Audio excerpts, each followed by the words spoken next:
Saludos tecnoditos, soy José Luis para camatoni.com y como sabéis hace ya algunos meses hemos comprado una cortadora láser.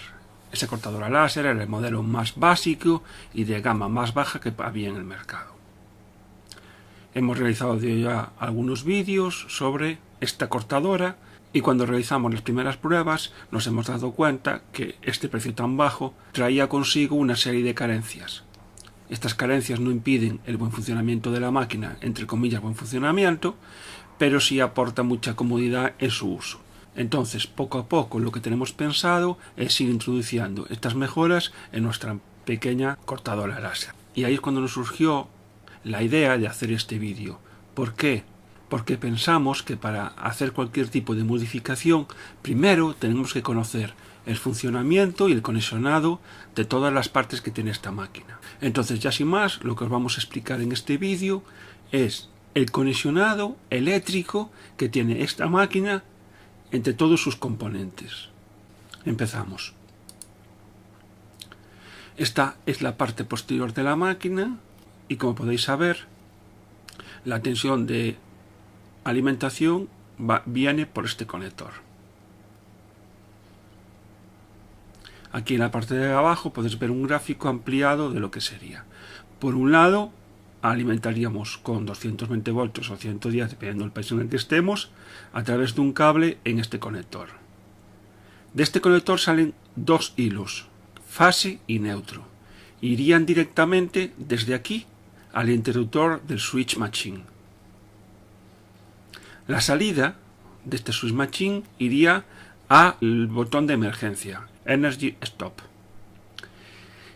Y si el interruptor está on y la seta no está pulsada, tendríamos la tensión de alimentación que tenemos aquí en los enchufes de salida, que serían estos dos que podéis ver aquí, que están implementados para poner el ventilador y la bomba de agua, y alimentaríamos con 220 voltios la fuente de alimentación de la máquina. Para que lo veáis un poco mejor os he hecho este diagrama. Tenemos 220 voltios en España, en vuestro país sería mejor otra tensión. Fijaros, llega fase y neutro a un interruptor de dos contactos que sería el de encendido de la máquina. Si lo tenemos cerrado, llegaría a la seta y si la seta no está activa, nos daría salida de 220 voltios para los dos enchufes y alimentaría el conector de la máquina de la fuente de alimentación. Por supuesto, os estoy explicando la fuente de alimentación que lleva mi máquina. Hay otras, pero son muy similares. Eso lo trataremos al final. Entonces, tenemos dos interruptores en la máquina, que ya sabemos para qué son. Estos dos, el interruptor de encendido y el de la emergencia, lo que va a hacer es, si los dos están correctos, suministrar los 220 voltios a la fuente de alimentación y a lo que tengamos conectados en los enchufes de salida, que generalmente va a ser la bomba de agua y el ventilador. Vamos a terminar comentando cuáles son los dos pines del primer conector que no hemos explicado antes. Recordar que aquí irían los 220 voltios de alimentación y tiene dos pines más este conector. Un pin iría al tubo de CO2 en su parte negativa, que justamente sería esta línea negra. Y el segundo pin sería de tierra, iría al chasis de la máquina, que también iría unido a la tierra del conector de alimentación. Y por otro lado, si veis la fuente de alimentación por la parte trasera, tendría un cable de alta, que es este rojo que veis aquí, que iría a la entrada del tubo. Entonces el tubo ya lo tendríamos conectado, faltaría por supuesto conectar los tubos de refrigeración, pero lo que es eléctricamente hablando ya estaría conectado con el positivo que le llega por aquí y el negativo que le llega por aquí. Bien, el siguiente conector que tiene la fuente de alimentación es de 6 pines. El primer pin es de masa y el segundo pin es flow switch, es un detector de flujo.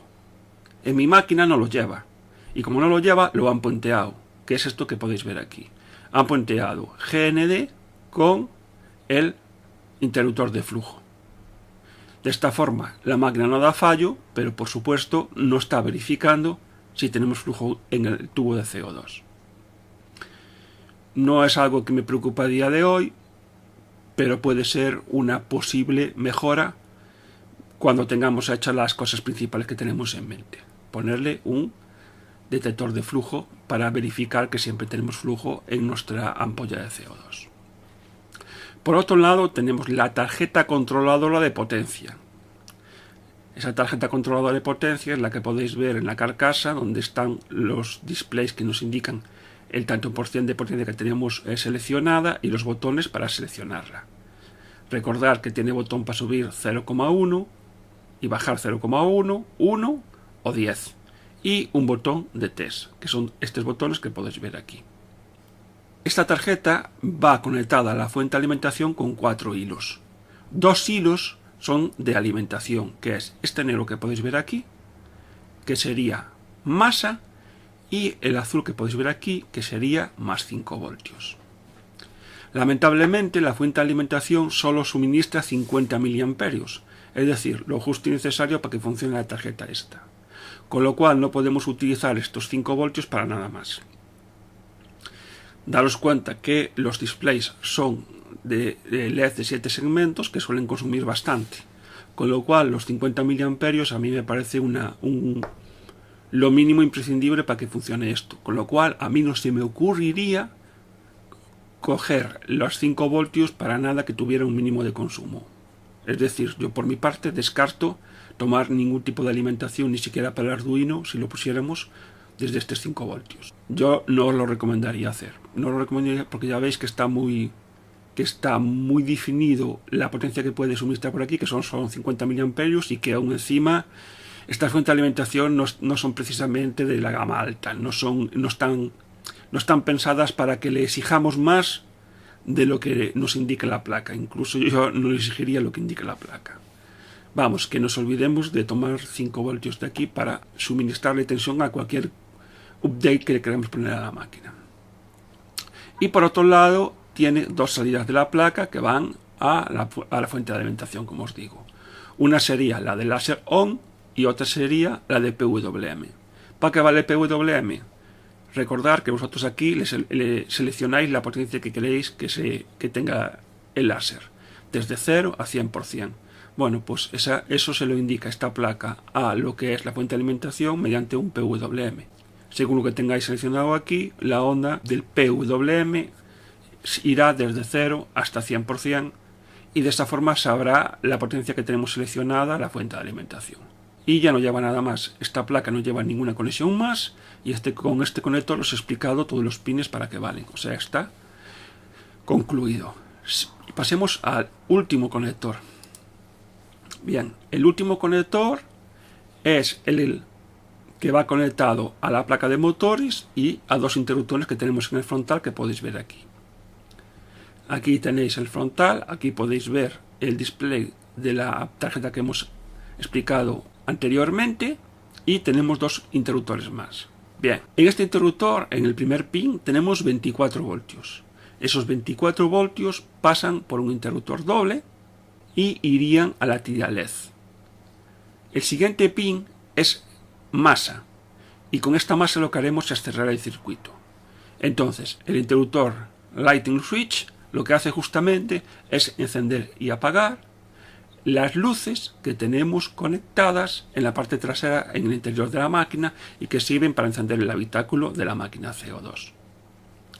Entonces, si tenemos activados los otros 2 botones, porque recordad que para que esta fuente de alimentación funcione tenemos que tener 220 voltios, entonces si tenemos el interruptor encendido y la seta OK y pulsamos el botón de las luces, se encenderá el lucerillo LED que tenemos en el interior de la máquina. Como podéis observar, también hay otra línea de 24 voltios que llegan al Power Switch, que sería el interruptor rojo que tenemos a continuación de este. Este Power Switch se complementa con otra línea que en este caso es de 5 voltios.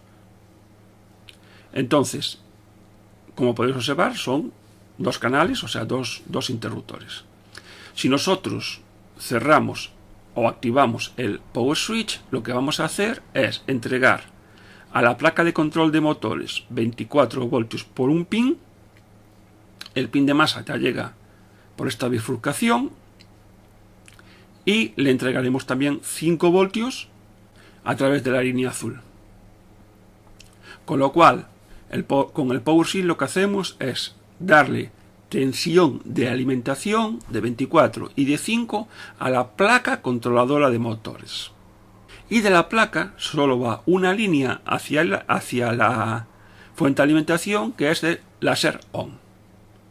Incido en que el PWM lo hemos seleccionado en lo que hemos explicado anteriormente, que es en este comando, que es la otra tarjeta. El PWM siempre lo está enviando esta tarjeta, y aquí lo que hacemos sería encender la máquina cuando le llegaran datos a través del puerto USB. Este sería solo de test, y esta encendería el láser cuando se lo indicaran a través de vía software, podemos decir así. Y esa tarjeta se complementa con una faja que saldría de este conector. Esa faja lo que llevaría es la alimentación del motor del eje X y los finales de carrera. Y tenemos también un segundo conexionado, que ya serían 4 cables, no sería una faja como en este modelo, que lo que haría sería llevarle los cables a las bobinas del motor del eje Y. Y esta placa también estaría explicada. Por último, deciros que la fuente de alimentación que yo tengo en mi máquina es esta que podéis ver aquí, pero que en el mercado hay otros 2 tipos más que suelen llevar las tiendas chinas. En concreto, esta de la izquierda que podéis ver aquí, creo que es la evolución de la que tengo yo, que trae unas pequeñas mejoras, pero a mí sinceramente prefiero el conexionado que tiene esta, que es mucho más fácil utilizar que esta, porque esta ya te obliga a tener cables con conectores especiales, y esta, al llevar las borneras atornillables, para mí es mucho más fácil de utilizar. Pero tengo entendido que el modelo que tengo yo es el más antiguo y que el nuevo ya sería como el que estáis viendo aquí. Estas fuentes de alimentación suelen venderse para potencias entre 40 y 50 vatios. A partir de ahí ya cambiarían. Hay algunas que son similares a estas, pero ya tenemos más fabricantes a la hora de poder escoger. Pero básicamente todas las láseres que son de la gama baja están prácticamente copadas por las fuentes de alimentación, estas 2 que veis aquí. Deben de ser las más baratas porque prácticamente, como digo, todas las que he revisado y mirado llevaban una de estas 2 fuentes de alimentación. Bueno, y con todo esto creo que tenemos explicado el funcionamiento del esquema eléctrico de nuestra cortadora láser K40. Las mejoras que yo tengo pensado hacer pasan por un puntero láser para saber dónde está incidiendo el láser original de la máquina, que esto te hace que te evites andar poniéndole a test para saber dónde está incidiendo el láser, o sea, para mí es una cosa muy cómoda. El asistente de aire, que también dicen que mejora muchísimo la calidad del acabado, yo eso aún no lo verifiqué, pero sí te puedo decir que en casi todos los sitios dicen que mejora bastante, porque al quitar el humo, el láser podemos decir que es más potente y llega de una forma más limpia, con lo cual tiene más efecto sobre el material que queremos grabar o cortar. Y un tercer proyecto que tengo es justamente una mesa motorizada que haga que podamos seleccionar la elevación, con lo cual también podríamos ajustar de una forma más fiable la calibración del láser, ya que no es lo mismo que estemos grabando sobre un metacrilato de 20 milímetros que un metacrilato de 5 milímetros. Al no tener la mesa ajustable, pues cuanto más ancho sea el material, más gordo será el láser, porque la altura de la pieza es mayor. Entonces vamos a intentar hacer esas mejoras, pero como he dicho, antes de ponerme con ellas, creía que sería interesante explicaros el funcionamiento del esquema eléctrico para saber qué tenemos que hacer a la hora de implementar todas estas soluciones que le vamos a dar a nuestra máquina. Como siempre, si este vídeo os pareció interesante, un like será bienvenido. Cuantos más seamos, más posibilidades tendremos de aprender. Se despide de todos vosotros José Luis. Hasta los siguientes vídeos. Un saludo a todos, tecnoadictos.